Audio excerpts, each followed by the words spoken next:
Careful, steady now. According to what we learned from the folks back in Kitakami, this is about where they said their local legend hangs out. Hey, it's okay. You've got me, Amma, and Decibel here. If things get dangerous, we'll get out of here quicker than a shooting star.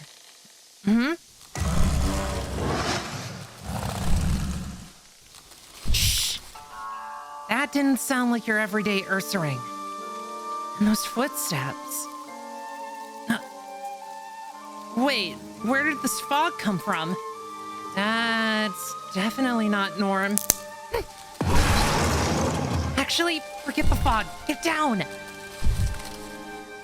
I think it's coming. There, on the hill. I think that's... Quick, snap a photo. Any will do. Wait, it can't be. On second thought, we're getting out of here. No time to theorize. We need to analyze this from a distance. Decibel, get us out of here.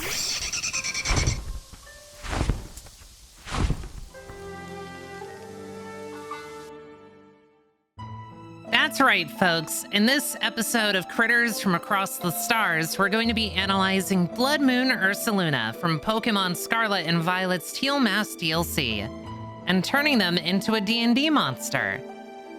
And let me tell you, this critter is doing a skitter. Hailing from the times of Hisui, this cryptid variant of Ursaluna supposedly drifted to Kitakami via the sea and made its home in the Timeless Woods. It's not known what events led it to drift across the sea to this locale, and we may never know, but it is clear that it adapted to its new home and became a rarely seen apex predator. Not only that, given the way this Pokemon is introduced, it reminds me of the legendary Onikuma from the Nagano Prefecture of Japan, walking around on two legs, carrying away prey, food, and all of that kind of stuff. They're quite the interesting critter past that as well, which you'll see in the analysis. This beast of legend weighs in at a powerful 555 base stat total within the Pokemon games, putting it in the same category as some legendary, mythical, and pseudo-legendary Pokemon. So, suffice to say, Bloodmoon Ursaluna is a force to be reckoned with and feared. So, I would set their challenge rating at CR10 at bare minimum. And Ursaluna on its own is quite the powerhouse to begin with, but Bloodmoon Ursaluna is unique for two reasons. Its signature ability, Mind's Eye, and its signature move, Bloodmoon. Mind's Eye enables the Pokemon with this ability to hit Ghost-type Pokemon with damage-dealing normal and fighting-type moves.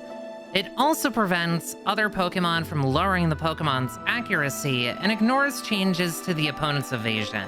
And the reason why this ability is so important is because Bloodmoon is a normal-type special move that inflicts an incredible amount of damage. This move is so strong, in fact, that if the user attempts to use Bloodmoon twice in a row, they'll be prevented from doing so, and will be allowed to select another move. Once another move is used, Bloodmoon can be used again. With these two signatures, Bloodmoon Ursaluna has risen into a unique class of its own.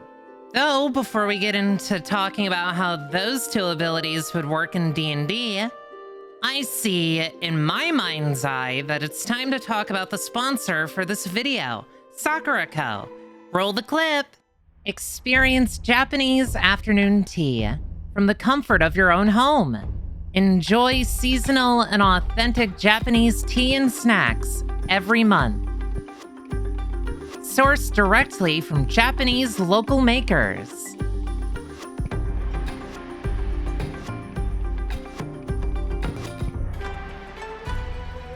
Indulge and discover the best of authentic Japanese snacking with Sakura Co. With spooky season ending and October coming to a close, we greet the crisper air of November with open arms, the last bastion before winter takes the northern hemisphere of the world, giving us plenty of time to explore somewhere new and the wonders they have to offer. Through Sakurako in this video, we get to explore the wonders of Saitama, a part of Japan I actually didn't know too much about before cracking open this box. But I'm glad I learned about it so I can put it on my travel bucket list when I eventually visit Japan. Here, actually, let me share some of what I learned about Saitama Prefecture from the booklet in this box. From 4 ancient roots, Urawa, Omiya, Yono, and Iwasuki, the prefectural capital of Saitama City was born in 2005, making it quite the unique place culturally and historically. In fact, the city is home to Hikawa Shrine. If you aren't familiar with it by name, don't feel too bad, I didn't either. But I do know the god it enshrines rather well. Hikawa Shrine enshrines the powerful Susanoo, which is such a fun coincidence because I was planning on doing a video covering the trio of Susanoo, Amaterasu, and Tsukiyomi. So that works out wonderfully. Thank you for the lesson, Sakurako. Another facet of Saitama City is that it's considered to be a haven for the arts in Japan. From their bonsai art museum and bonsai village, to Iwasuki, which was once known as the City of Dolls, garnered by their tradition of making Ningyo dolls. Not only that, Saitama houses Japan's first art museum devoted to manga, right within the walls of artist Rakuten Kitazawa's former home.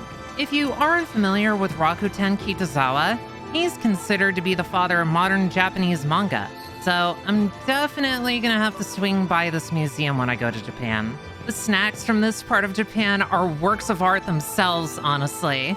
I mean, look at the Oni and Otofuku Rakugan. Aren't they so cute? Well, they're such a lovely little treat.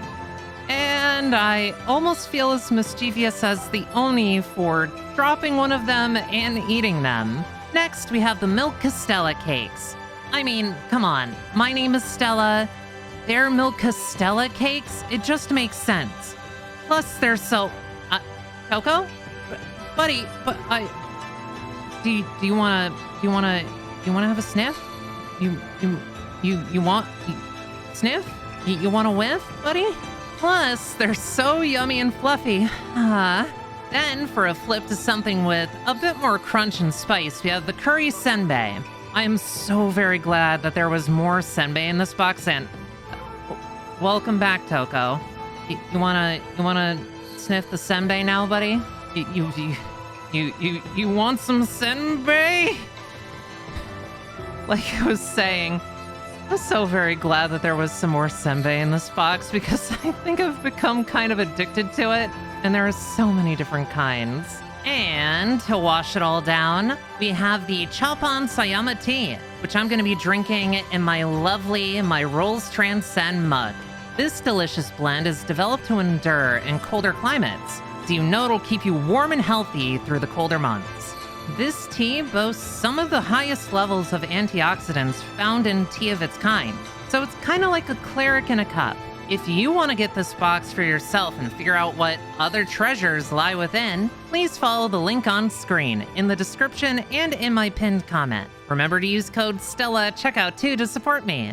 And now, back to the video.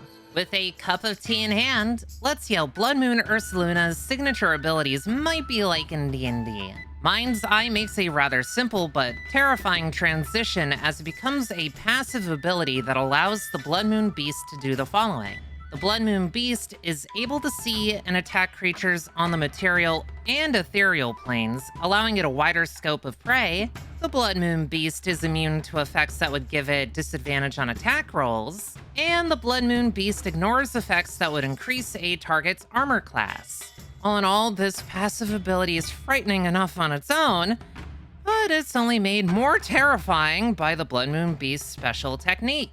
Bloodmoon Beam, which is fired from the Bloodmoon marking on the creature's forehead in a 120-foot line with a 10-foot width. All creatures within this blast, on the material and ethereal plane, must make a dexterity saving throw or suffer the following: 68 radiant damage and 68 necrotic damage, being knocked prone after being blown 20 foot away from where the targeted creature was previously, regardless of if they're immune to being prone or not. then gaining the frightened condition as they realize the power wielded by this creature of folklore. Thankfully, if a creature is successful in their saving throw, they won't become frightened or prone. And the Bloodmoon Beast won't be able to use this attack until it meets some requirements. Though all in all, pretty scary, huh? But it at least has a drawback. As for the creature type of Bloodmoon Ursaluna's D&D counterpart, I think it would definitely be a monstrosity, considering that it's able to kind of break the rules of nature and pierce through the veil.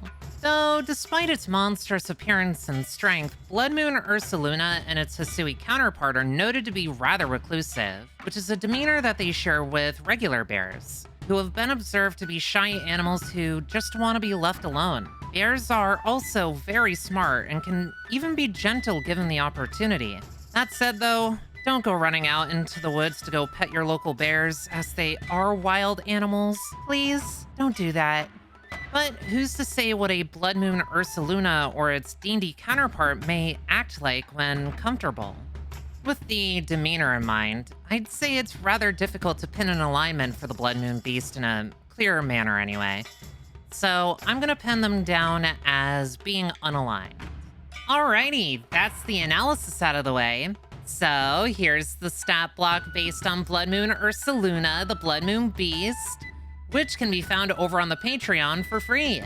Normally, this is the part of the video where I would read off a story hook I came up with, but I wanted to be honest with you all and say that a lot of things have been keeping me busy in my day-to-day life, and also I had a bad reaction to the newest COVID booster shot, so I unfortunately didn't have enough time or brain matter left to write a full story hook.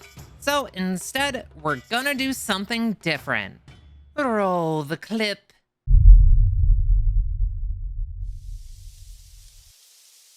Please, I need you to listen to me. Last year, we were ordered to hunt a massive beast sighted in the forest near the castle by the king, you see. As always, this was to be done immediately, as we were His Majesty's hunting party. But from the moment we left his audience chambers, I felt uneasy. That night was the night of the blood moon, same as tonight. And maybe it was the stories my mother used to tell me as a child whenever we'd go to play in the forest this time of year, or some kind of natural instinct, but I felt like this creature was something that we should have left well alone. I know you feel the same way. You feel doubt in your heart, and I'm here to tell you that that feeling was proven right when we faced it. Later, in the dead of night, I watched it calm the very moon itself to burn my comrades to bloody cinders. And I ran. But who could blame me? This is not one of those things you hunt. This is one of those things that you respect and leave alone. Do not accept the king's request, or you'll end up like my comrades. I cannot bear to see another party go out there and die because of the king's folly.